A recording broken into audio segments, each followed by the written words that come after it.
Hello. Thank you for watching Taxpayer Alert. I'm Al Segalla. I'll be a moderator this program. And these programs are dedicated to try to get the facts, to information for the taxpayer. One of our friends in California is the Jarvis Taxpayer Association, and we have David Wolfe, legislative director, with us for this program. And welcome, David. Al, it's so good to be with you. Absolutely. All right. Thank you. All right. Tell us about what's happening with the Jarvis Taxpayer Association and what your thoughts are. Yeah, well, Al, I guess just by way of a brief introduction for those that don't know about Howard Jarvis and who we are and kind of what we stand for, I think that's important. We were founded in 1978 following the passage of Proposition 13, which was a statewide ballot initiative. That did two things. It kept your property taxes at 1% of the price at which you bought your house, and then increased it by an inflation-adjusted factor of no more than 2% a year.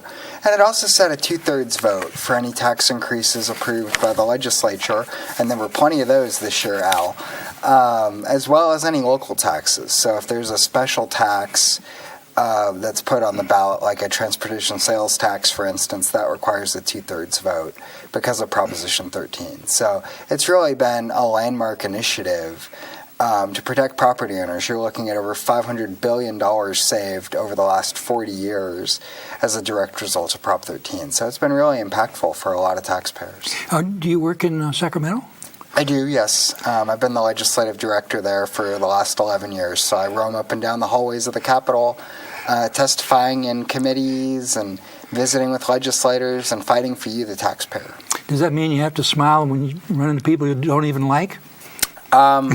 Yeah, unfortunately. And this year, as we'll get into, Al, it was really hard to figure out who your friends were because there were so many bills that were approved that were just awful for average middle-class California taxpayers. One of the things that our taxpayer group, we're actually, you're our mentor. The first guest on this program, I believe, was John Coppell. Right. And in our first annual barbecue, he was our main speaker. Right. That was eight years ago, I think. Wow. And the time goes by when you're having fun. One of the things that the Taxpayer Association, we're not only interested in protecting taxpayers, we're interested in everything government is doing, and also we're great supporters of the Constitution, the U.S. Constitution. And so we've got more irons in the fire besides Prop 13. Right. And also we got land use planning issues and marijuana issues and heaven knows more things you can imagine. But the most important thing with the Taxpayer Association is taxes, and this is why what you're doing is so important. Mm-hmm. Now I understand probably one of the important items is the gas tax. Tell us about that. Yeah, so the gas tax was approved back in April. And this was a 12-cent per gallon gas tax increase and a 20-cent per gallon diesel tax increase that every motorist is going to have to pay. Actually, coming up here beginning November 1st, your gas prices are going to increase. And that ultimately results to about $5.5 billion a year in new gas tax revenue. It leaves us easily the highest gas tax state in the nation by far. And we believe it's going to lead to an average California motorist paying about $600 a year in higher gas prices, and not just gas prices, but also car taxes. As a result of that bill, Senate Bill 1, approved back in April, starting in January, not just gas taxes, but your car tax is going to go up by an average of $50 a year per vehicle that you own.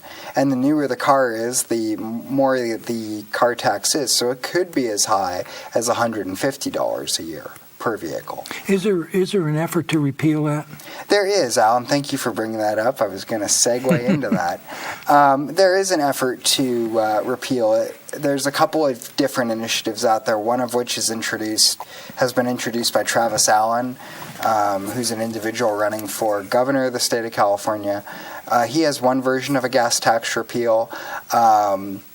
A group of other individuals, including John Cox, who is another candidate running for governor, as well as a bunch of California congressional members, have introduced another gas tax repeal. And that actually was just introduced last week officially. So both of these measures are going to be out gathering signatures, and we'll just have to see which one qualifies. But obviously, regardless of the measure, we certainly want to see this repealed, and we do think something is going to be on the ballot next November. How do these measures differ? Basically, just in degree. They both would repeal it. I think the one brought forward by the congressional delegation is probably a little bit more tightly drafted and reads much simpler. Also, what that measure does that the one introduced by Mr. Allen doesn't do is it not only repeals it, but it says any gas tax increase in the future needs voter approval. I agree with that. Yes. So it goes a little bit farther. That's the main substantial difference, and we're just going to have to see which one, gets the signatures. Yeah, wouldn't it be great if we could get that passed? Yeah, and we're certainly angling to do that, and we certainly hope that'll be on the ballot next November. The gas taxes will have been in place for a year by that point, but better to do it as soon as possible than not do it at all. Yeah, I understand Prop 13 has been under attack from day one. To Prop 13, as you explained, puts a limited amount of taxation on property. And so what's our current struggle look like right now? Yeah, well, no, and Al, as you mentioned, Prop 13 celebrates, and Howard Jarvis Taxpayers Association celebrates our 40th anniversary next year. Oh, really? 2018, so... hard to believe it's been about that long, but you're right. Every single year, there have been legislative attacks on Proposition 13's provisions. And, there were two this year. Both constitutional amendments, obviously, since Prop 13's in the Constitution. One of those, Assembly Constitutional Amendment 4, lowers the two-thirds vote for various affordable housing projects and infrastructure from 2/3 to 55% for both bonds and parcel taxes. And then Senate Constitutional Amendment 6 lowers the 2/3 vote for transportation special taxes from 2/3 to 55%. So if a county here in Calaveras, let's say, wanted to put a county sales tax on the ballot and SCA 6 passed and voters approved it, that would only need 55% voter approval to become law. And obviously that lower threshold means it's more likely that local taxes are going to be passed. But it's really the parcel tax angle, among the special taxes that we have the biggest problem with. And especially that's true for affordable housing measures and stuff like that. Because anytime a parcel tax is passed, it's a regressive measure. So it's the same amount of tax regardless of the size of your house. Right. And these are on the books for 30, 40 years, and they just impact property owners. Right. Everybody gets to vote on them, Al, but only property owners end up paying the bill. So that's what's really egregious about these parcel taxes. They're regressive, and it really sticks it to the property owner. Boy, that's not very fair. No, it's not fair at all. So, those are the two biggest attacks on Prop 13. And, despite the gas tax and despite some of the other taxes that were approved, we're very thankful that these threats on Prop 13 didn't really advance through the legislature at all this year. I understand both Democrats and Republicans support Prop 13 and Howard Jarvis Taxpayer Association. Yeah, no, Al, that's correct. And that's also a good point to bring up. Of our 200,000, average taxpayer members, predominantly homeowners from across the state, 1/3 of those members are registered Democrats. Oh, that's awesome. And another 20% are declined to state. So really only half of our membership is registered Republican. And I think that's important because there's nothing partisan about either taxes or Prop 13. Yeah, that's true. And those are the two things that we engage in most at Jarvis. Actually, constitutional limited government should not be partisan either, but it is. Yes. I agree with that completely. Also, in rural counties like Calaveras County, gasoline, transportation costs are extremely vital to our economy because we have vacation people coming up on the weekends, and no matter what is said, when you require more expense and coming up here, there'll be less money to spend while they're here. Yeah. Or they might make decision not to come. And also, we're more spread out than in the urban areas, and so it costs more to just go to the store. To get around. Yeah. Yeah. No, and Al, I mean, you're right. I mean, this was, the gas tax in particular was very regressive, for rural residents, in Amador and in Calaveras and in some of these other areas, because you're right.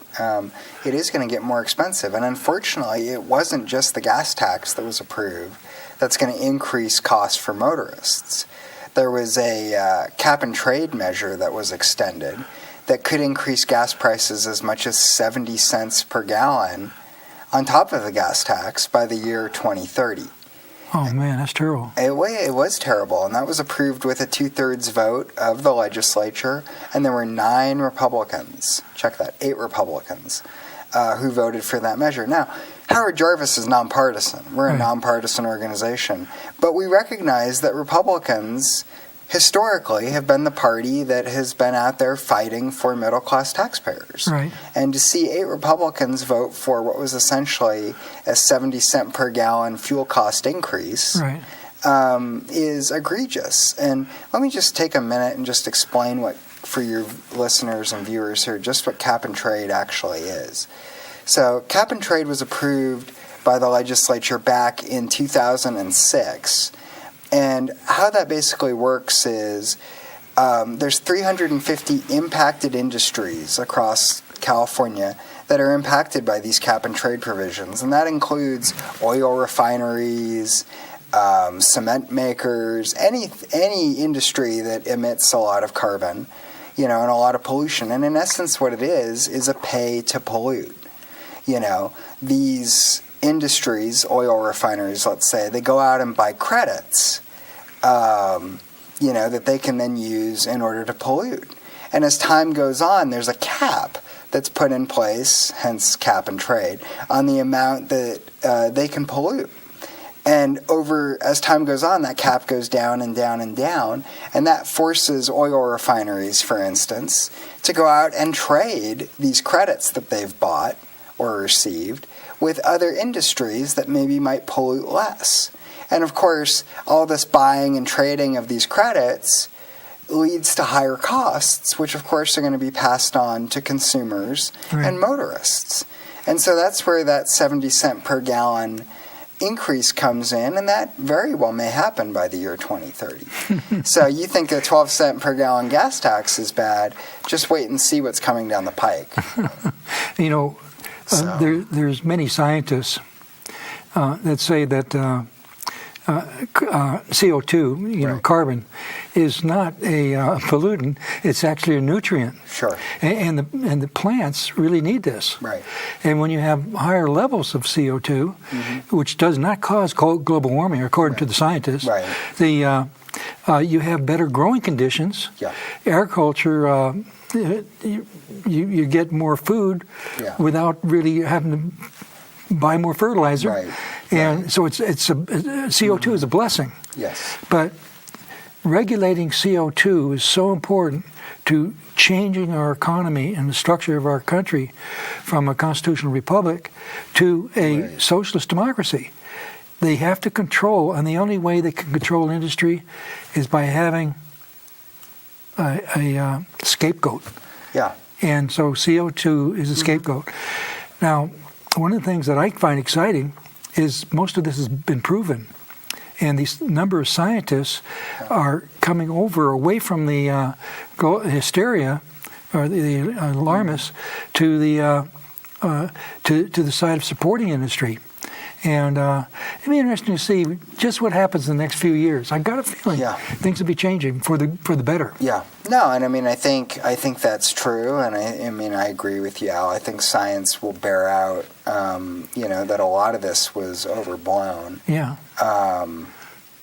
But I think, in the meantime, the hit to the consumers is very real. Yeah, it is. And it's unfortunate that right now the majority of Californians support the cap and trade bill that was passed. And I think it's not until those gas prices start to go up where they really realize what they got themselves into.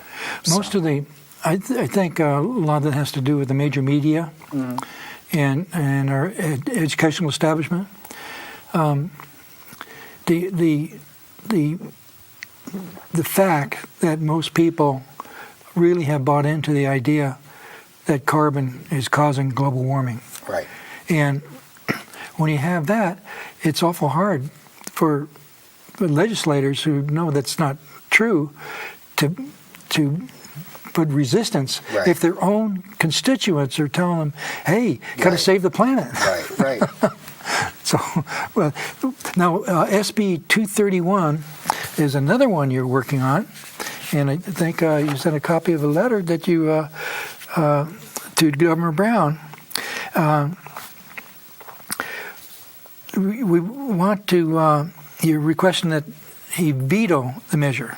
Right. So we did send a veto letter to Governor Brown on this Senate Bill 231. Yeah. And unfortunately, he did sign the bill. Okay. He signed it about, a couple of weeks ago now. And so Senate Bill 231 was introduced, and in essence what that does is change the definitions of Proposition 218 to make it more expensive for property owners. Now, this also needs a little bit of explanation. So Prop 218 was approved by voters back in 1996. It was meant as a follow-up to Prop 13 because local governments were abusing their ability to approve local assessments without a vote of the people. Right. So Prop 218 was the Right to Vote on Taxes Act.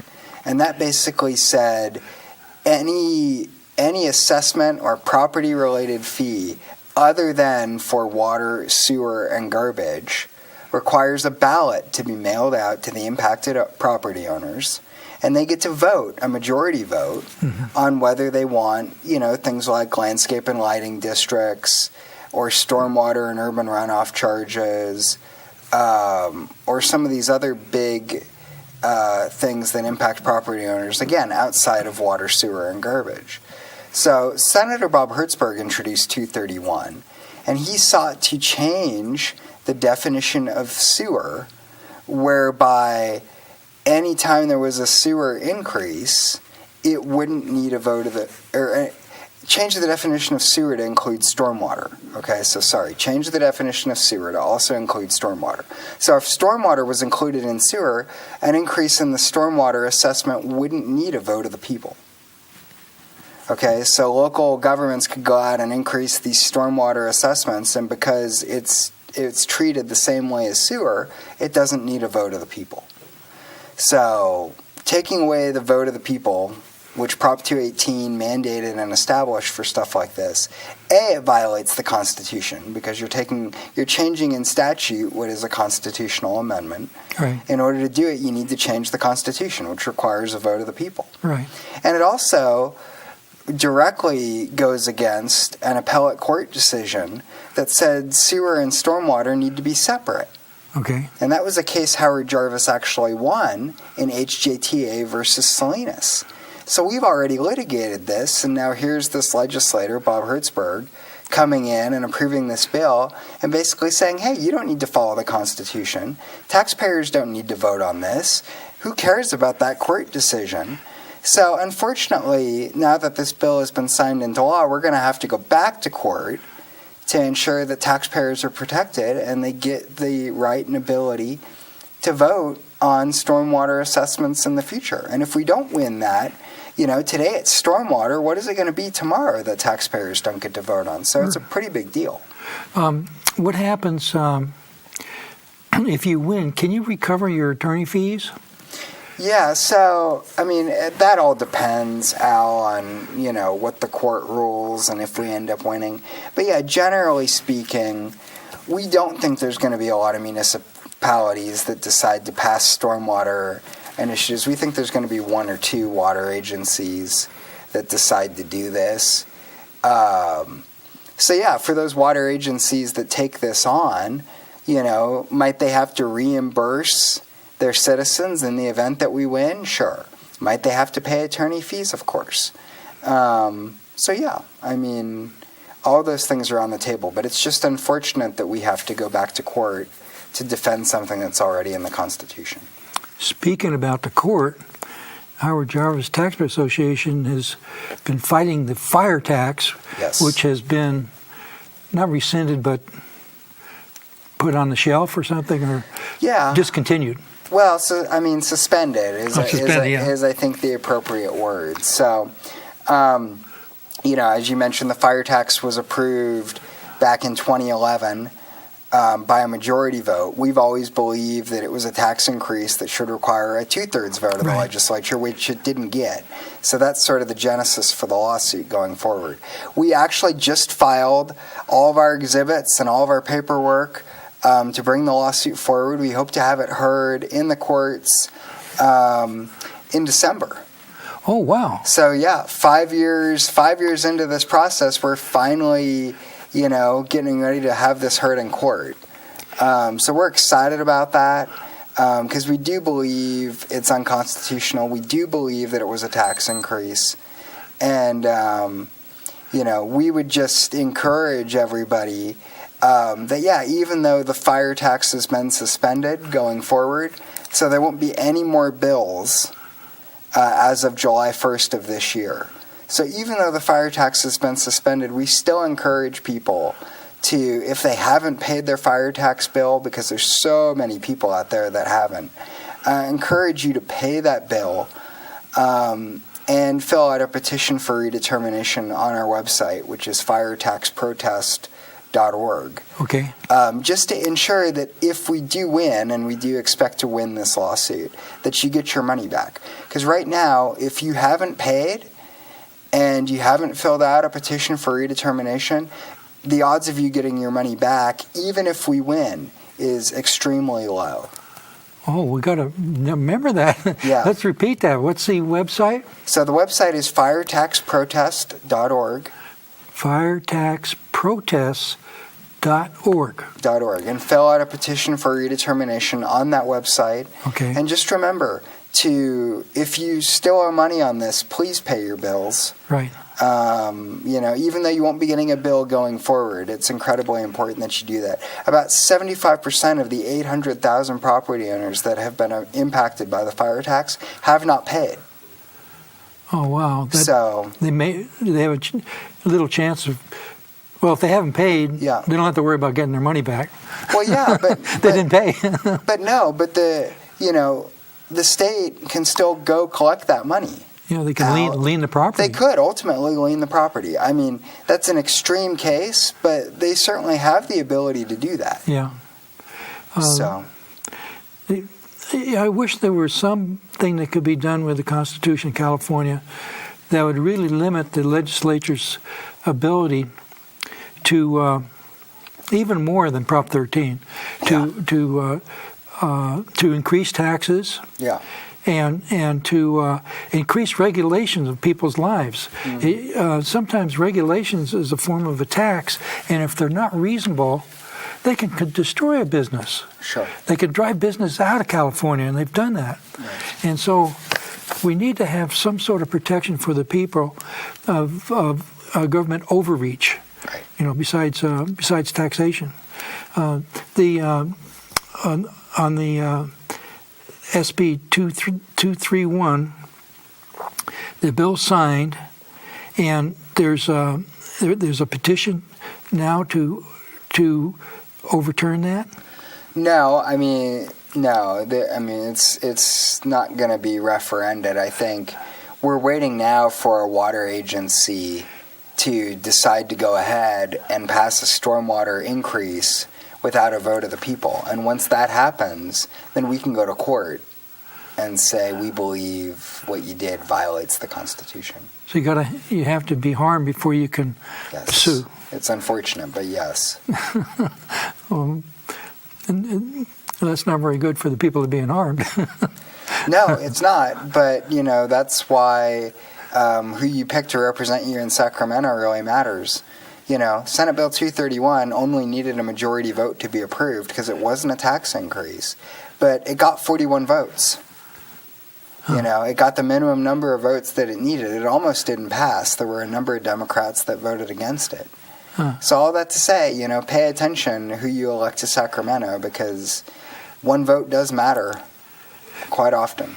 Now, Howard Jarvis, you have a staff. How large is your staff? And do you have more than one? Are you just in Sacramento, or are you other places too? Yeah, no. So we have two offices, one in Sacramento and the other in Los Angeles. Our legal team, we have a couple of attorneys on staff who are going to litigate bills like SB 231 and the fire tax. Right.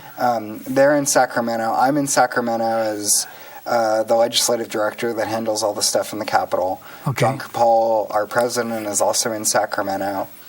And our chief financial officer, our executive director, and most of our board of directors are down in Los Angeles. Okay.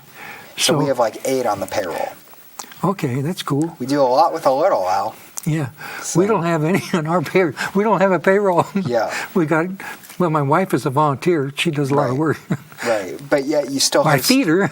Right. No, but Al, yet you still host great events up here, and I would encourage all your viewers, come out to the barbecue if you've never been.